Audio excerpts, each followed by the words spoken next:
My name is Annie Grossman, and I'm a dog trainer.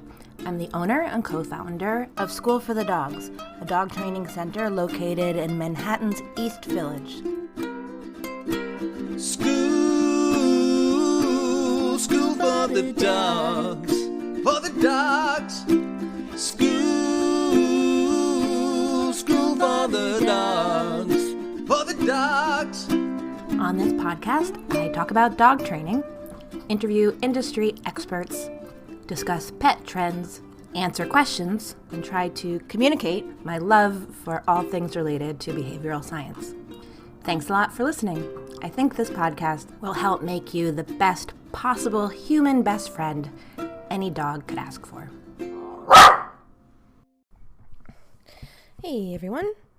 So I wanted to talk about some products that I have found particularly useful as I have been raising Poppy over the last few months, because I know so many people have gotten new dogs in the last year, and I'm pretty sure were I not immersed in this world, I probably would have spent a lot of money on things that maybe weren't totally necessary. So I specifically thought I would talk about products that I'm guessing your average dog owner has not heard of. If you're a regular listener of this podcast, you might have heard me mention a few of these things. Most of them we do carry in our online store. And if you are a fan of this podcast and you want to shop there, that's definitely a great way to support what we're doing at School for the Dogs. The online store is StoreForTheDogs.com, and where in all the cases where we carry these things, I will put links in the show notes. And the way I've organized this list, some are specific products made by specific companies, and some are sort of product categories that you might not have heard of. In some cases also, I am going to talk about how you can kind of DIY your own version of this product. And some of these things are pretty inexpensive, some are more expensive, but in the cases where something's more expensive, if I'm mentioning it, it's because I really think it is worth it. There are so many overpriced pet-related gadgets out there, dog beds that will track your dog's weight, fitness trackers for dogs, leashes, collars that have all kinds of add-ons and doodads. There's just a lot of unnecessary products on the market, if you ask me. And of course, there are many, many products I recommend to people for many reasons all the time that I just haven't found have been particularly necessary in my life and my family's life with Poppy over the last 6 months, which doesn't mean I don't love them. I just am narrowing this list down by what has been particularly essential in our lives. So I think I have 10 things on this list, and I'm going to get started in no particular order. So the first product that I have found just extremely useful is the Revol dog crate. I think crates can be useful in general, but honestly, I never really used one with my old dog Amos. He was fine going in a crate in a pinch, but it wasn't part of our everyday lives together. With him, I used a bag a lot, and although Poppy's actually not a lot bigger than him, I haven't done a lot of travel with her, so there is no specific bag on this list, although if I were to talk about a bag, it would probably be this one fabulous dog backpack I have that I have used for years, which we used to carry but has since been discontinued. But as far as containing Poppy, the crate has been great, and I specifically love the Revol for so many reasons. I never thought I would be such an evangelist about something as basically ugly as a dog crate. But as dog crates go, I think the Revol is actually pretty pretty good looking. It comes in 3 colors now. I have the black, which I happen to think is the nicest looking one. But if I love this crate, it's not because of its aesthetics, although it is pretty nice looking. It's because it has some features that I think are really invaluable. I think the thing I like most about it is that it opens up on 3 different sides. So I often leave one of each side open, so that it becomes almost like a 4-poster bed for her, where she can just hang out without necessarily being locked in. It also has a hatch that opens on the top, which is great when I'm training her. I can toss treats in there. I work with my daughter and Poppy a lot with her in the crate, and it's perfect for her to be able to toss treats in the top, which comes open. It folds up incredibly quickly and easily without a lot of noise and clanking, which is important when we've had to bring it places. It's actually the only crate, or it's a crate we use most, I should say, at School for the Dogs. We have a whole bunch of them at School for the Dogs. And one of my trainers who does our day school program, where they're putting dogs in and out of crates and setting up and breaking down, several times a week, said she thinks she probably wouldn't have lasted so long in the job if she was having to use a regular crate, because they're so much more annoying to collapse than the Revol is. And it has wheels, so it's really easy to drag it. It has a handle, so you can sort of pick up the whole thing when it's collapsed very easily, like a suitcase. I just think it's a great, really well-made product, really thoughtfully designed, and it is significantly more expensive than like a crate that someone's going to buy on Amazon, but I do think of it as like a purchase that I'm going to, have for my dog's lifetime. So it's certainly a worthwhile purchase, in my opinion. Like I said, I don't think you have to use a crate with a dog, but it can certainly be helpful with house training, and I think it's been really useful, considering that I have a toddler around. Sometimes I just really need Poppy kind of out of the picture for a little bit, for whatever reason, and so it's a great thing that she is happy to go in her crate. And I think the fact that she's been able to hang out a lot in it while it's, basically open on half its sides has made her feel good about being in there and having that sort of be her spot. You can get the Revol and the various doodads they sell with it. There's a nice pad that fits in it that's like a nice sort of thick foam pad. Comes in different colors. There's something called the Groove, which you can stick in the side and put peanut butter on it, so that the dog can lick it, feel good about being in the crate because they get to lick peanut butter in there. You can get it straight from the company that makes it, Diggs. If you go to StoreForTheDogs.com/Diggs, that's DIGGS, that is an affiliate link, so we'll make a couple bucks if you buy it there. You can also get it at StoreForTheDogs.com. We don't carry it in our actual East Village shop, but we do ship them out all week, every week.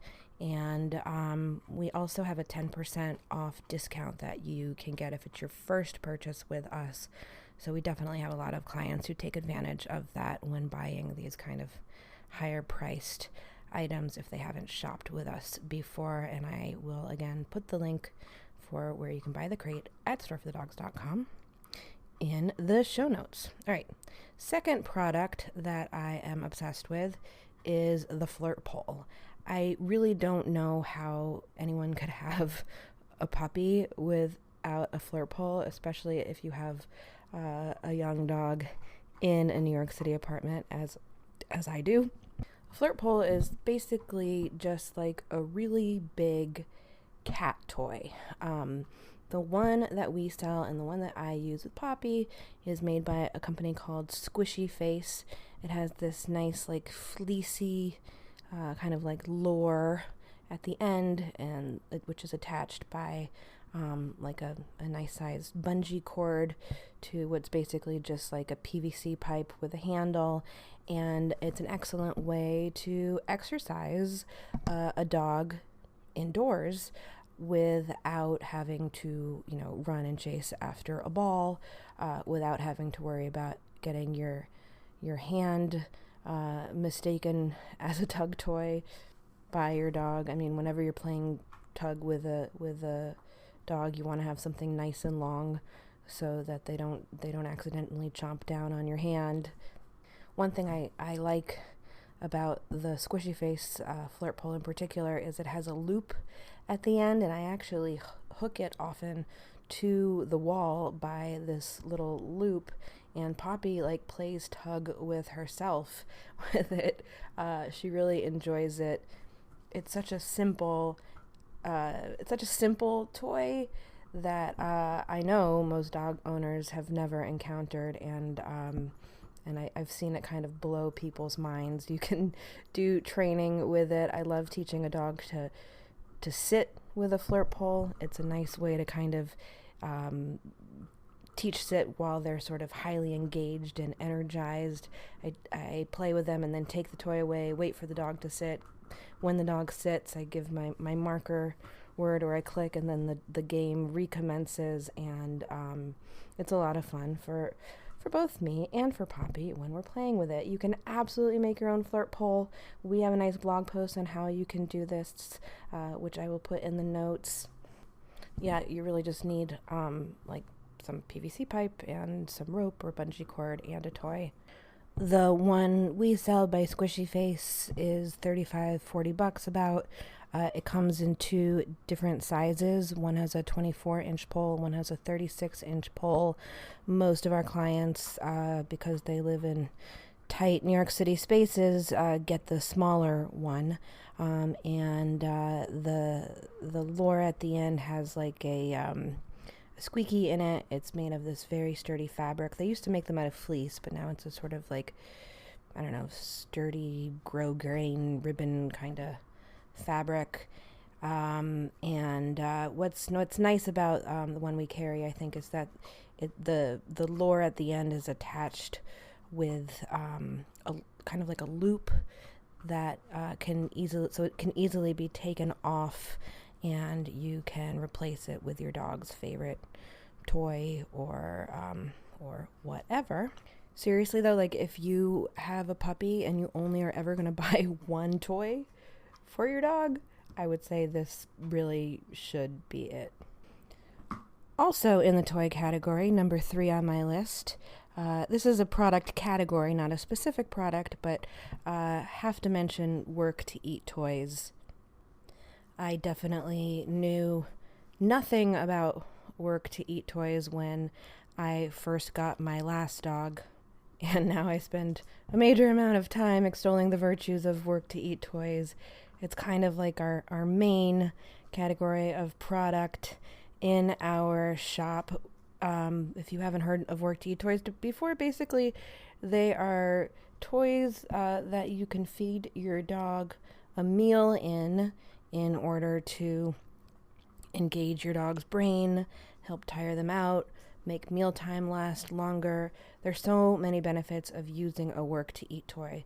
The work-to-eat toy that most people are most familiar with and that you may have heard of, even if you're not a dog owner, is the Kong. It's kind of like the OG work-to-eat toy, but not really my favorite because you can't really get a full meal into a Kong. They're great, you can smear some peanut butter in it and let your dog lick it out. That's fine. But I like work-to-eat toys that you can use at mealtime for all the reasons I just mentioned. I think it's a wonderful way to manage your dog's energy a little bit. There are lots of different kinds of work-to-eat toys. There are ones that work better with dry food, some that can work with really any kind of food. Kibble Balls, I call it, are ones that you can put dry food or treats in and your dog bangs them around. We have a big variety of Snuffle Mats, which are kind of like fleece or sometimes other fabric, but often like fleece rugs that have little spots in them that you can put treats or dry food in. There are puzzle toys, particularly ones by Nina Ottoson, are really awesome. These are toys that have like drawers and flaps that can be opened in order to sort of force your dog to really have to do some problem solving to get to their food. Probably the kind of work to eat toy I use the most is probably the simplest, which is a slow food bowl, or sometimes I call them bowls with stuff going on in them. These are bowls that have sort of like maze shapes in them or little like raised areas in them. Honestly, the reason I like using them so much with my dog is it's really no harder to use one of these bowls than it is to dump her food into a regular bowl, and you definitely get a lot more mileage out of one of these bowls. And they really work with any kind of food, dry food, wet food, raw food, whatever. My old dog Amos was so good at these bowls that I would often freeze his food in the bowls, but with Poppy, she's not quite there yet, but I still use them with her for most of her meals. If you're trying to figure out which work to eat toy to start off with, we actually recently made a little quiz, which you can get to at StoreForTheDogs.com/WTE for work to eat, that you can take to see which might be most appropriate for your dog.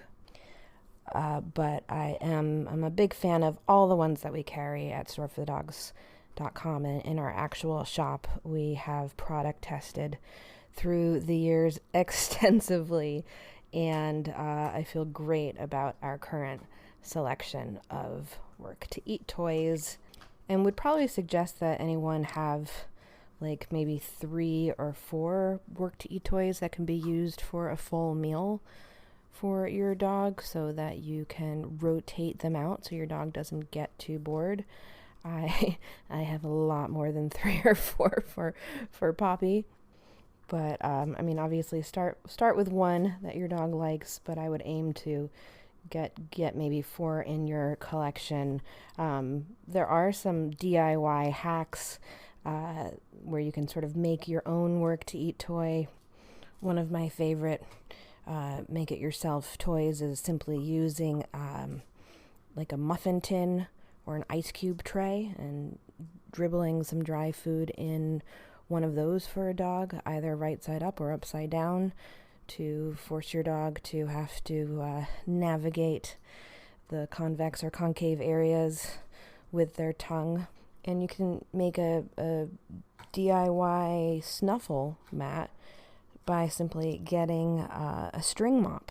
Get a clean string mop head, put it on the ground, get some dry food, treats, whatever, and put it in the folds of the string mop. Just make sure your dog doesn't eat the strings of the mop, of course. The fourth product that has really been indispensable in my life with Poppy so far has been a grass patch. We do not carry grass patches. I will put a link to the company that we've been using, which is called Doggie Lawn, in the show notes. It is an affiliate link. There are other companies too that I have not tested, so I can't really vouch for one company versus another, but there are, perhaps surprisingly, there are a bunch of companies now that will deliver you anywhere between, I don't know, like 2 and 8 square feet of sod that you can use indoors for your dog to pee or poop on. I have been getting an 8-foot square piece of sod delivered, I think weekly now. I think we started out with every other week and went up to weekly because it started to smell after about a week, and we keep it in a corner of our bedroom, so I did not want to be smelling those smells. But it's been a really nice alternative to using wee wee pads, and it's been a lifesaver because, as I mentioned, I think I did a whole podcast episode on house training Poppy. It's been a struggle to get her out on the street as much as is necessary in order to really house train her. We do have kind of like a rooftop area that she goes out on all the time, and she does pee and poop out there. She does have a walker, so she does get outside for a good walk at least once a day. But we realized we did need some kind of indoor option, and the grass has been nice because, it's also conditioning her to go on grass, which is ultimately going to be an okay thing. I'd rather her learn to be going on grass than to be learning to go on a wee wee pad, because I think a wee wee pad is more likely to make her feel like going on people's rugs or carpets in the long term is an okay thing. She mostly uses it for pee. Sometimes she'll poop on it, but it's been really helpful. I think I spend about $30 a week on it, which is not nothing. However, $30 would be the cost in New York City of hiring, like, for many companies, hiring a dog walker to walk her one time. So in the scheme of things, it is a pretty good value. And I think most dogs take to going on grass pretty easily, so there's not like a big learning curve there. Again, I don't think this is a necessary product for every puppy owner, but it has certainly made a big difference in our lives. And quite frankly, aesthetically, I don't mind having this this little grassy area in my bedroom as much as I probably would mind having wee wee pads in my bedroom, which kind of remind me of like flat diapers, or remind me of, I don't know, hospitals or something.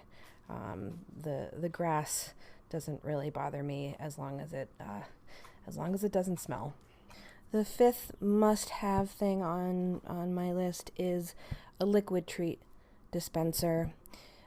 We do carry a bunch of different kinds of treats that come in tubes at our store, but the thing that I use the most is the one that we refer to specifically as our liquid treat dispenser. It's basically just a little tube. I've seen people use the same tube to transport everything from shampoo to salad dressing. It's a sort of like stout little silicone thing with a nice cap on it, and it's great. It's a great way to give a dog a treat without getting your hands yucky. You just shove it in their face and let them have a lick. You can fill it with peanut butter, cream cheese, liverwurst. You can even put a dog's full meal in it if you're giving your dog wet food, although usually I suggest people get like a camping tube, which you can get on Amazon if you're going to give something more substantial like that. But I usually fill mine with peanut butter. I order from this company, Thrive, which maybe some of you have heard of. They have their own brand of 100% natural peanut butter that itself actually comes in a tube. So sometimes I just use that tube, that like non-reusable tube itself with Poppy, but more often than not, because the mouth of that tube is pretty large, I'll just squeeze the one tube into my handy liquid treat dispenser and have that on me, especially when we're outside, so that I can be ready to give her a treat when I want to work on, her socialization, when I want her to feel good about whatever is around. Lots of times and places when having some kind of lickable treat is useful, and I think this little tube that we carry is a real lifesaver. Sixth thing on my list is a bully stick holder, particularly the Bully Grip. A few months ago, I interviewed the woman who invented the Bully Grip, which is like this hockey puck sized and shaped thing in which you can stick a bully stick, and it really is pretty genius. It makes it so your dog cannot eat that little last bit of the bully stick that they can too easily swallow and can get stuck in their intestines. I have been using, I never really worried about my old dog Amos eating the end of the bully stick. I guess he just kind of would lose interest by the time it got down that small, but Poppy would would definitely eat it if given the choice. So this holder has been a major lifesaver. We do carry it. We also carry bully sticks, but you can get bully sticks in bulk from bestbullysticks.com or Value Pet Supplies or Bully Stick Direct. Those are kind of my go-to places for bully sticks. There are several kinds of holders on the market. This is the simplest and so far, in my opinion, best one. And I've definitely been using these with Poppy pretty much every day. I've also been giving her braided bully sticks, which do not fit into one of these holders, but I find the braided bully sticks tend to last a lot longer. I just have to be careful to take it away when it gets down to its end, because I cannot fit it in any kind of holder. So if Vaso, who created the Bully Grip, if you're listening and you want to create something that can be used with the braided bully stick one day, I would certainly buy that product. Product number 7 is a product called the Klimb, Klimb. And this is definitely something that if you're not a dog trainer, you probably have not encountered. It's simply like a square platform made out of pretty heavy duty plastic with removable legs.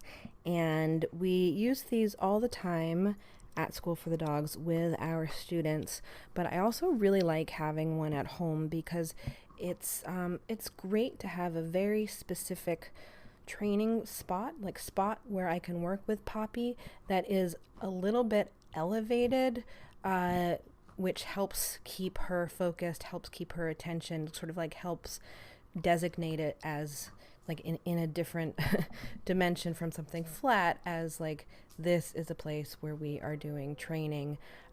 She loves her climb. She will go and run and hop onto it, and I find it just an excellent way to control space while we are training. It is on the kind of expensive side. We carry them for $175, and I know that when I first saw it, I was like, this seems like something someone could make themselves. Why spend $175 on it?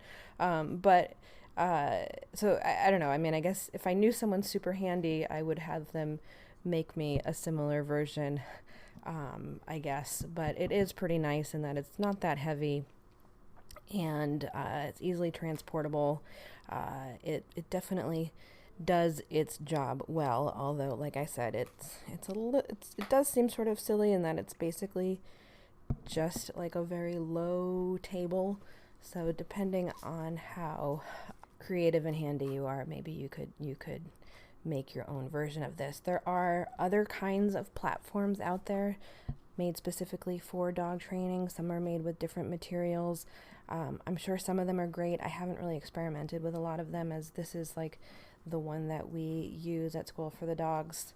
I guess like the simplest alternative to it would simply be having like a yoga mat, especially like I like getting like a cheap yoga mat that I can cut down into smaller pieces, as that too can be sort of a designated training spot for a dog, even if it isn't really raised up on the ground. But I think it's super useful to have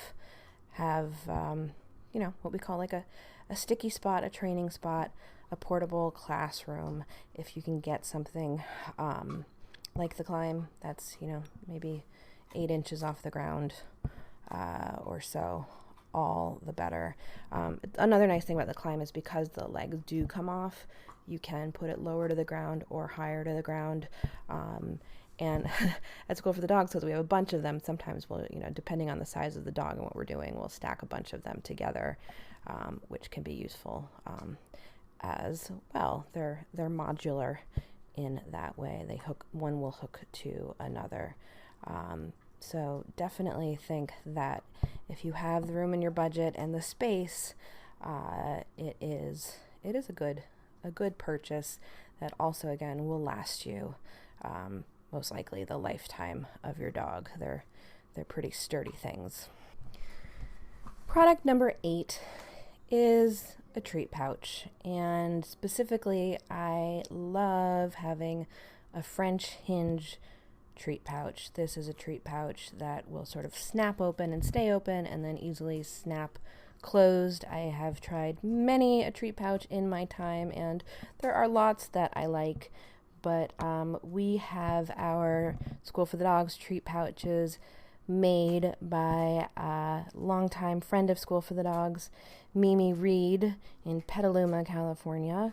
She hand makes these lovely pouches that have this French hinge feature, as well as other handy dandy pockets, and I'm just a big fan of them. They're, again, very sturdy, and I like that it can stay open if I need it to be open, or it can be closed if I need it to be closed. And a treat pouch, it's such a simple thing, but when you are working on training a dog, especially in the beginning, I think it's quite valuable to have good stuff on you at all times. And if you're trying to get stuff in your pockets or carrying around Ziploc bags, you are just not going to get as far as if you have a specific spot on your body to be carrying treats.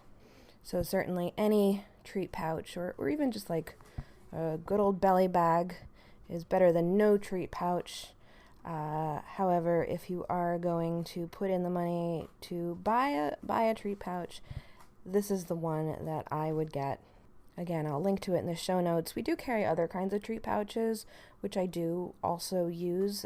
Particularly, I use, we have one by the company Wildebeest that I like, and another that's like a little silicone pouch. But those are both nice in that you can just kind of like hook them to your belt, whereas the French hinge one that we carry that's made by Mimi is like a full-on thing that you wear around your waist like a belly bag, and has the added benefits, like I said, of like a pocket that you can put your phone in and whatever. But yeah, sometimes you just want something small that you can just clip on to your belt or whatever. And I also, a few months ago, I interviewed the woman who designed Ruffwear's new treat pouch, which is a very cool treat pouch. But that one I use more like if I'm going out, partially because I just think it looks a little bit less obviously like a treat pouch than the normal treat pouch I use. And it has lots of different areas for carrying my wallet, my phone, my keys, whatever, poop bags. But like when I'm just training Poppy at home, or I just want to have something on like around the house, or we're in a class or whatever, I tend to like the French hinge one better, as the Ruffwear, I think it's called the Home Trail Hip Pack Ruffwear pouch, as nice as it is, doesn't stay open. It has like a zipper closure, which I find a little bit less convenient. Number 9 on my list is a hands-free leash. I think it is so useful in so many situations to not have your hand occupied holding a leash. It's such a simple thing that can make a big difference for so many dog owners. It's incredibly freeing to be able to use both hands while you are walking with your dog, especially while you are trying to socialize your dog, condition your dog to feeling good about being out on the street, while you're trying to teach your dog how and where you want your dog to walk while you're outside. Having both hands unoccupied is huge. The hands-free leash I use most is the Found My Animal leash, which is a very simple, just very long rope leash that has like a locking carabiner on each side, and you can attach it around your waist. You can even throw it over your shoulder, kind of like you'd wear like a pocketbook or something. You can also hook it to your treat pouch. Both the treat pouches, I just mentioned the one by Ruffwear and the French hinge one that we carry, have spots on them where you can hook on a carabiner.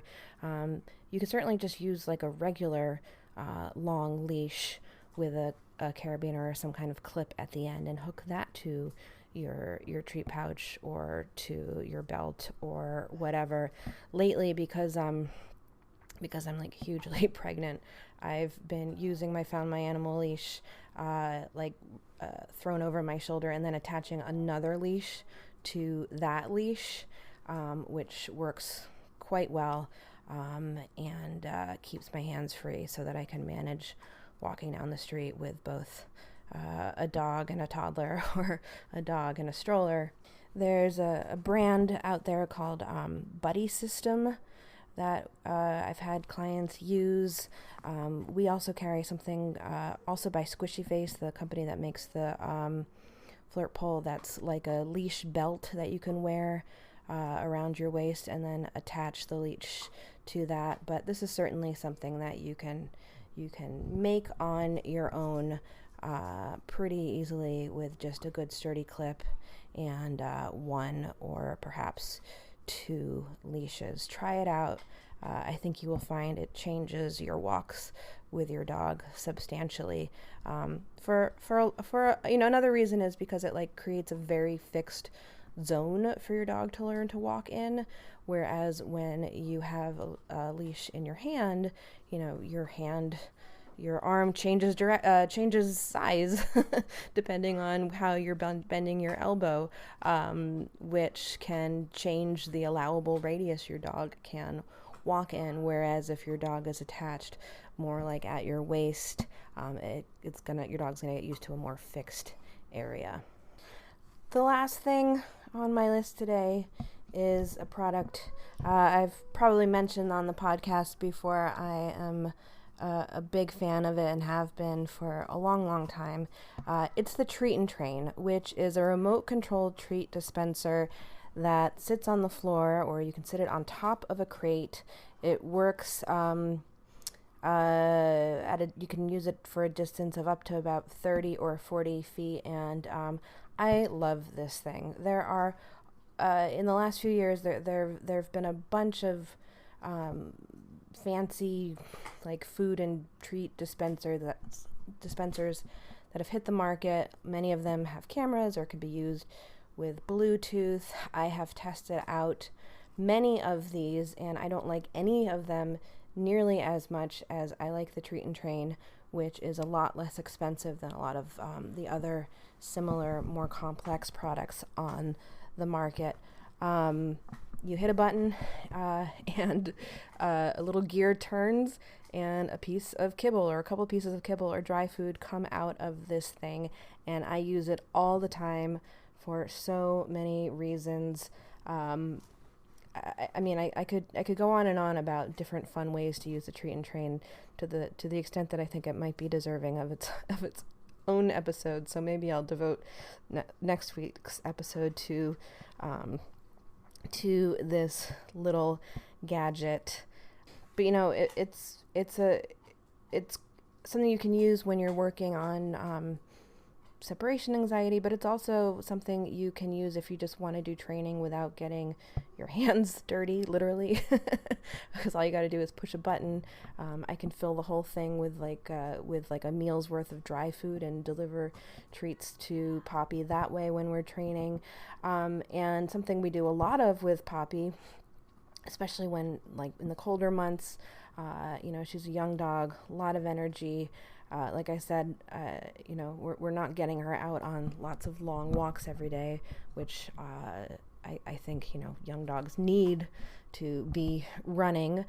So one way that we've been getting some of her energy out is putting the treat and train on one side of our apartment and training with her on the other side of the apartment.